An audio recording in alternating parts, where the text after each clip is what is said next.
আগষ্ট তাৰিখৰ দিনা আমি এক বিশাল গণসমাৱেশৰ কাৰ্যসূচী লৈ ডিচিক আমি সুধিম যে আমাক কেতিয়া মাতি দিয়া হ'ব। মই এইখিনি কথাই ক'লোঁ, ধন্যবাদ। অসমৰ ইতিহাসৰ আটাইতকৈ ট্ৰেজিক অধ্যায় এটা যে অসমৰ ম্যাদী পট্টা থকা, এলটমেণ্ট পট্টা থকা আৰু পট্টা নথকা কিন্তু ভূমিহীন বানপীড়িত ৰাইজক উচ্ছেদ কৰি যোৱা 8 জুলাইত যোৱা 8 জুলাইত উচ্ছেদ কৰি বেঘৰ কৰি দিলে। মই 8 জুলাইৰ পিছত উচ্ছেদৰ ইয়াত খবৰ ল'বলৈ আহিয়ে 10 জুলাই তাৰিখৰ দিনা অসমৰ মুখ্যমন্ত্ৰীক সাক্ষাৎ কৰিছিলোঁ। 10 জুলাই নে কিবা তাৰিখ আছিল আৰু মুখ্যমন্ত্ৰীয়ে তেতিয়াই কৈছিলে, মই তেখেতক ৰাইজৰ হৈ অনুৰোধ কৰিছিলোঁ যে অন্ততঃ 4,000 বিঘা উচ্ছেদ কৰিছে, তাৰে 500 বিঘা মাটি এক্সট্ৰাকৈ দি এক কথা মাটি দি হ'লেও মানুহবিলাকক সংস্থাপন দিব লাগে। মুখ্যমন্ত্ৰীয়ে মোক তেতিয়া কথা দিছিলে, তেওঁ কথা দিছিলে যে যিবিলাক মানুহৰ অন্য ঠাইত মাটি নাই, ঘৰ নাই, ভূমিহীন, সেই মানুহবিলাকক মাটি দিয়া হ'ব। যিবিলাক মানুহ গুচি যায়, ঘৰ আছে গুচি যাব, সেইবিলাকক আমি মাটি নিদিওঁ। আৰু যিবিলাকৰ ঘৰ নাই সেইবিলাকতো ৰৈ যাব, তেওঁলোকক আমি ক'ৰবাত সংস্থাপিত কৰিম। মই ক'লোঁ যে 500 বিঘা এটা মাটি দি তেওঁলোকক সংস্থাপিত কৰক অন্ততঃ। তেতিয়া মুখ্যমন্ত্ৰীয়ে মানি লৈছিলে। কিন্তু এতিয়া এই বেঘৰ মানুহবিলাকে যাৰ ক'তো ঘৰ নাই, সেইবিলাকে য'ত ৰাস্তাৰ ওপৰতে এখন চালি বনাই আছে, সেই চালিখন ভাঙি দিছে, ফালি দিছে টিপালখন। য'ত বাচন ৰান্ধি খাইছে, বাচন বৰ্তন আছে, সেইবিলাক ভাঙি দিছে পুলিচে। মহিলাবিলাকক ৰাতি সন্ধিয়া হ'লে মাৰপিট কৰিছে পুৰুষ পুলিচে। মুঠতে এটা সাংঘাতিক ধৰণৰ মানুহৰ দিনৰ অত্যাচাৰৰ নিচিনা এটা অত্যাচাৰ চলাইছে। এয়াই হ'ল হিমন্ত বিশ্ব শৰ্মা বিজেপিৰ অত্যাচাৰ, অসমৰ সংখ্যালঘু ৰাইজৰ ওপৰত এই অত্যাচাৰ। বেলেগ একো কাৰণ নাই, দুটাই কাৰণ। 1 নম্বৰ কাৰণটো হ'ল যে মুছলিম মানুহৰ ঘৰ ভাঙি দিলে হিন্দু মানুহে ভোট তেওঁলোকক বেছিকৈ দিব। গতিকে ঘৰ ভাঙি দিয়াটো তেওঁলোকৰ এটা ৰাজনৈতিক অস্ত্ৰ, ইলেকশ্যন জিকাৰ এটা অস্ত্ৰ। আৰু 2 নম্বৰ কাৰণটো হ'ল আদানী আৰু আম্বানীক অসমৰ মাটি তেওঁলোকে চমজাই দিব খোজে। আদানী আৰু আম্বানীৰ কাৰণে এই মাটি দিছে। কোনো অসমৰ খিলঞ্জীয়া মানুহক মাটি দিবৰ কাৰণে এই মাটি উলিওৱা নাই।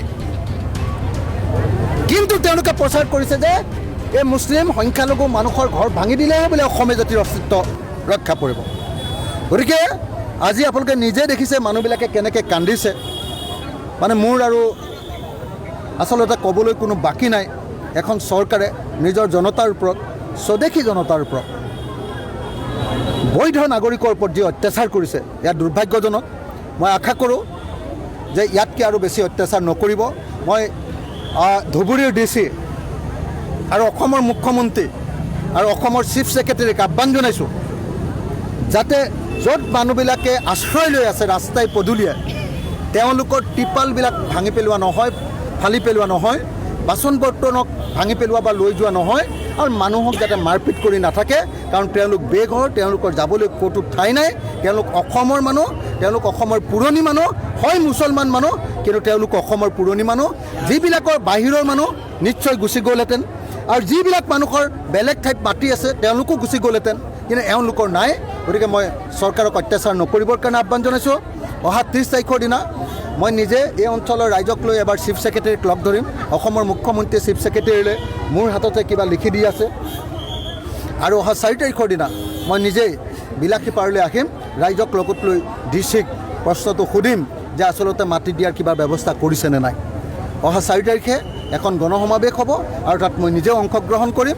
আৰু আজি যিবিলাক আন্দোলনৰ কাৰ্যসূচী গ্ৰহণ কৰি আছে, এই আন্দোলন মই বন্ধ কৰিবৰ কাৰণে আন্দোলনকাৰীসকলক, বিশেষকৈ আমাৰ কৃষক মুক্তিয়ে এই গোটেই আন্দোলনটোৰ নেতৃত্ব লৈ আছে, কৃষক মুক্তি সংগ্ৰাম সমিতিক মই অনুৰোধ জনাইছোঁ। তেওঁলোকে মোৰ অনুৰোধ ৰক্ষা কৰিম বুলি কৈছে। আজিৰ পৰা এই কাৰ্যসূচী বন্ধ হ'ব, এই আন্দোলন বন্ধ হ'ব। অহা 30 জুলাই তাৰিখৰ দিনা আমি চিফ ছেক্ৰেটাৰীক লগ ধৰিম, আৰু 4 আগষ্ট তাৰিখৰ দিনা আমি এক বিশাল গণসমাৱেশৰ কাৰ্যসূচী লৈ ডিচিক আমি সুধিম যে আমাক কেতিয়া মাতি দিয়া হ'ব। মই এইখিনি কথাই ক'লোঁ, ধন্যবাদ। আজি আমাৰ কাৰ্যসূচী 11 দিন। আজি অখিলেশ ডাঙৰীয়াই আহি আমাক ক'লে যে আমাৰ আন্দোলন আজিৰ পৰা এইটো স্থগিত ৰাখিব লাগে। আমি অহা 4 আগষ্ট তাৰিখত আমি যদি আমাৰ দাবী তেওঁলোকে গ্ৰহণ নকৰে মানি নলয়, অখিলে নিজে কৈছে যে অহা 4 আগষ্ট তাৰিখত আমি 20,000 পাব্লিক ৰাইজক লগত লৈ আমি বিলিচিপাৰা CDC কাৰ্যালয় ঘেৰাও কৰিম আৰু সেইদিনা আমাৰ প্ৰতিবাদ সাব্যস্ত কৰিম। গতিকে আজিৰ পৰা যিটো অখিল গগৈ আমাক উপদেশ দিলে আমি তেওঁক সন্মান জনাইছোঁ আৰু আজি কাৰ্যসূচী আজিৰ পৰা আমাৰ স্থগিত হ'ব। আমি 4 তাৰিখৰ পৰা আকৌ আৰম্ভ কৰিম। কি দাবীসমূহ আছিলে আমাৰ দাবী হৈছে যে চৰুৱা বাখৰাত সন্তোষ আৰু চিৰাকুটাৰ দৰিদ্ৰ ভূমিহীন নাগৰিক উচ্ছেদ কৰা হৈছে আৰু উচ্ছেদিত পৰিয়ালসকলক পুনৰ সংস্থাপন নিদিয়ালৈকে আমাৰ এই অনিষ্টকাল অৱস্থান ধৰ্মঘট কাৰ্যসূচী চলাই আছিলোঁ। আমাৰ দাবী হ'ল যে যিমান দিনলৈকে চৰুৱা বাখৰাত সেই দুখীয়া উচ্ছেদিত মানুহক মাটি প্ৰদান কৰা নহ'ব, সেই 1200 পৰিয়ালক উচ্ছেদ কৰিছে, সেই 1200 পৰিয়ালক পুনৰ সংস্থাপন নিদিয়ালৈকে আমাৰ এই সংগ্ৰাম অব্যাহত থাকিব। আৰু আমি কৈছোঁ আমাক যদি তেওঁলোকে তাত থাকিবলৈ দিয়া নহয়, আমাক যদি তেওঁলোকে তাত জাগা নিদিয়ে, আমাক যদি মাটি নিদিয়ে, আমাক সংস্থাপন নিদিয়ে, নহ'লে আমি আদানী গ্ৰুপকো আমি চৰুৱা বাখৰাৰ পৰা ৰাইজে সেই আদানীক তাৰ পৰা উচ্ছেদ কৰিব, আমি কৰিব লাগিবই। কিছু ৰাখিলোঁ এটা কথা যে ৰাইজ স্বতঃস্ফূৰ্তভাৱে আজি আমি 3,000-4,000 মানুহ লৈ ইয়াতে চাৰ্কুল অফিচৰ সন্মুখত আমাৰ অৱস্থান ধৰ্মঘট কাৰ্যসূচী আৰু 11 দিন যে আমি চলাই আছোঁ, 11 দিনে এনেকুৱা মানুহ, কাৰণ ইয়াত মানুহৰ অধিকাৰৰ কথা জড়িত হৈ আছে। আজি মানুহক এনেকুৱা পৰ্যায়লৈ ঠেলি দিছে, মানুহৰ মৌলিক অধিকাৰ নাই, মুকলি আকাশৰ তলত থাকিবলৈ দিয়া হৈছে। গতিকে মানুহ এতিয়া কোনো পৰ্যায় ক্ষোভত বহিঃপ্ৰকাশ হৈছে, মানুহ এতিয়া ক্ষোভত আছে।